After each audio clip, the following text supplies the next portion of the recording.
3 engineer मर के ऊपर पहुंचे, एक पाकिस्तान का, दूसरा चीन का और तीसरा हिंदुस्तान का। जैसे ही वो ऊपर पहुंचकर उन्होंने दरवाजा खटखटाया तो वो दरवाजा ही चरमरा के नीचे गिर पड़ा। दूत ने कहा कौन? बोले हम इंजीनियर। बोले कहां से? पहला बोला मैं पाकिस्तान से, दूसरा बोला मैं चीन से, तीसरा बोला मैं हिंदुस्तान से। दूत ने कहा अंदर तो ले लूंगा, मगर एक बात बताओ, इस दरवाजे की हालत बहुत खराब है, अगर मरम्मत करवाना हो तो खर्च कितना आएगा? पाकिस्तान वाला बोला कोई खास खर्च नहीं आएगा, खर्च आएगा कुल 9,000 रुपए। दूत ने कहा कैसे? बोले 3,000 की लेबर, 3,000 का मटेरियल और 3,000 मेरे।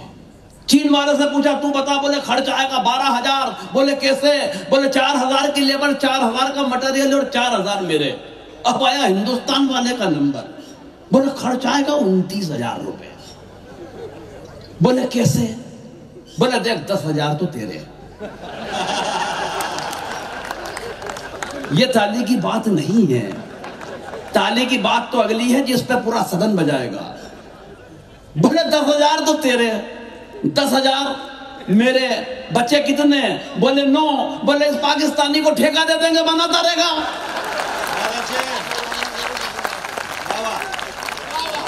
तो हम तो बड़े निपटाने वाले लोग हैं सर। भारत माता की जय बोल एक संस्कारित कविता है, हम संस्कारों की बात मगर कहां कर रहे हैं? संस्कारों की क्या हालत हो गई है? वो रात को 1 बजे जैसे ही औलाद घर आई तो बाप ने उसे जूते पे रख दिया। औलाद ने, बाप मेरी बात सुनो, बाप सुनने तैयार नहीं। बाप ने उसकी जैकेट में हाथ डाला तो 3-4 तंबाकू के पाउच हाथ में आ गए। फिर बाप ने 3-4 जमाई, फिर दूसरी जेब में हाथ डाला तो 2 सिगरेट के पैकेट बरामद हुए।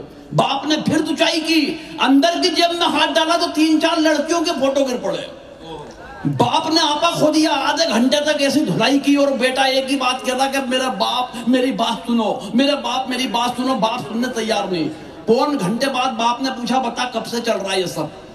बोला मेरा बाप मेरी बात सुनो, मेरी जैकेट ड्राई क्लीन में गई है या आपकी है? तालियां कम रह गई थोड़ी सी आपकी। ये संस्कारों की हालत कर दी हमने देश में। लेकिन तब अब जम गया, अच्छा लग रहा है। महेश जी ने बहुत शानदार माहौल बना दिया है। मैं चाहता हूं, समय की सीमा है और यह बताने की भी समय नहीं है कि समय कम है। हाँ मतलब, और सीमा सचिन के पास है। सीमा हैदर। एक हमारा सचिन था तेंदुलकर, जो गेंद को सीमा पार कर दिया करता था।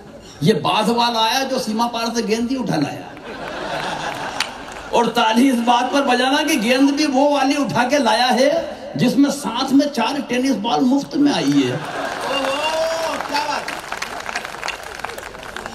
तो जम गए हैं आप। मैं चाहता हूं अगले कवि को आवाज दी जाए।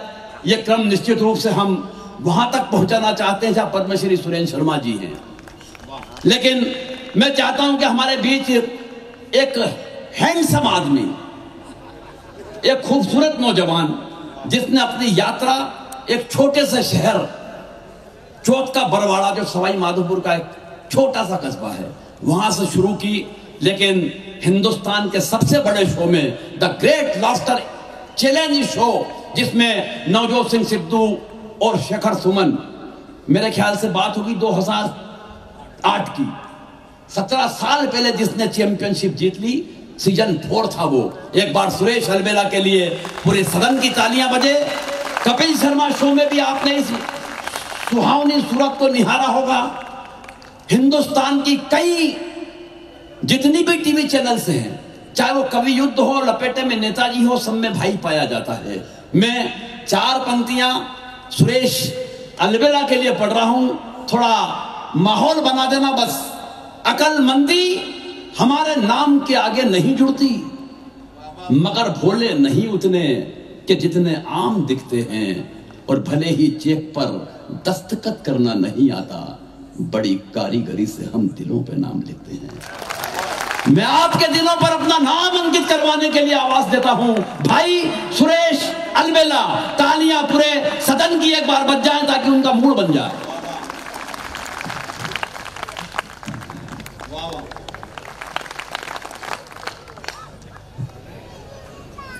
ये जो हलचल हो रही है, अगर बैठ जाएंगे तो अच्छा है। भारत विश्वगुरु होने नहीं देंगे ये लोग, ये दिक्कत है इनकी। नहीं, सच बता रहा हूं। बहुत शानदार पंक्तियां योगेंद्र शर्मा जी ने पढ़ी, भारत विश्वगुरु हो सकता है। दिक्कत ये नहीं है, दिक्कत कहां आ रही मैं बताता हूं। भारत विश्वगुरु वो नहीं होने दे रहे हैं जो हमारे देश में हमारा खाने के बाद, भाई प्लीज पानी वाले भैया थोड़ी देर के लिए बस, मैं 10 मिनट हूं और उसमें मेरा काम करना। देखो ये बड़े कवि हैं, ये 1 घंटे वाले हैं, मैं 10 मिनट वाला हूं।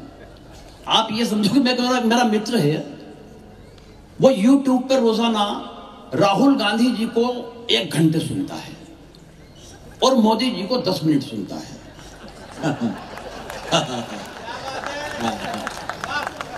तो मैंने उससे पूछा, मैंने कहा यार राहुल जी तेरे बड़े फेवरेट हैं क्या?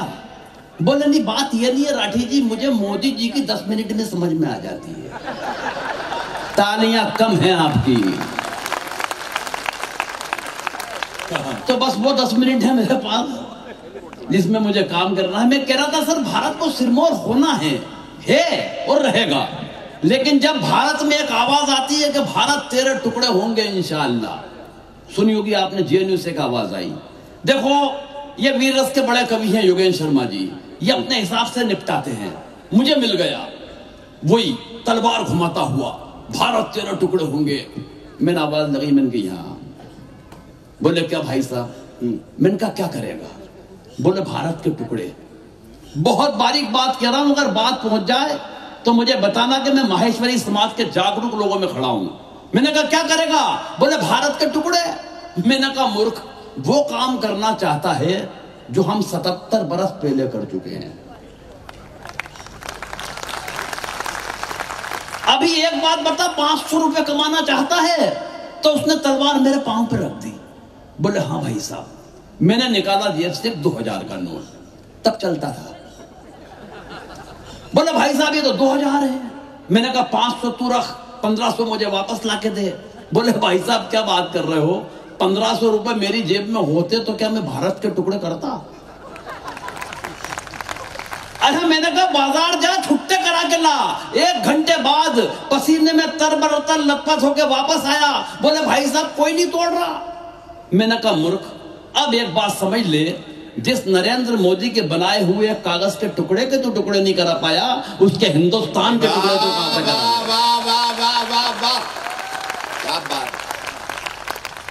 ऐसा भी समझा सकते हैं, समझाने के अपने अपने तरीके होते हैं, लेकिन ये शौर्य की जमीन है, ये पराक्रम की जमीन है, ये वो मिट्टी है जो महाराणा प्रताप की मिट्टी है। वाह, क्या लिखेंगे हम कविता? हम तो महाराणा प्रताप जी को छोड़ो, हम अगर उनके घोड़े चेतक पर लिखने बैठ जाएं, चेतक पर, तो हमारी कलम कुंद हो जाए साहब। लेकिन वो महाराणा प्रताप जिनके कारण आज हमारा सर स्वाभिमान से आसमान में तना रहता है, मैं उस चेतक पे 4 पंक्ति पढ़ना चाहता हूं जिसके कारण स्वयं महाराणा का सर आसमान में तना हुआ रहता था। लेकिन चौथी पंक्ति के बाद मैं उस धर्म को निभाना चाहता हूं जो मेवाड़ की मिट्टी के लिए आया हूं। अगर चौथी पंक्ति पहुंच जाए तो पीछे के लोगों गोविंद राठे को शुरू करवाना बाप की जवाबदारी है। जान के लुट जाने का डर वो कहां सितमगर करता था? क्या था चेतक? पहुंच जाए बात तो आसमान भर तालियां देखना चाहता हूं। जान के लुट जाने का डर वो कहां सितमगर करता था? रफ्तार में ऐसी बिजली थी, धरती को अंबर करता। क्या बात है, वाह। दूसरी पे आपने इतनी बजा दी है तो मैं जानता हूं चौथी पे आप उछल पड़ेंगे। जहान के लुट जाने का डर वो कहां सितमगर करता था? रफ्तार में ऐसी बिजली थी, धरती को अंबर करता था और टप टप करता राणा का चेतक जब धूल उड़ाता था, अकबर भी घर में घुसकर अल्लाह अकबर करता था।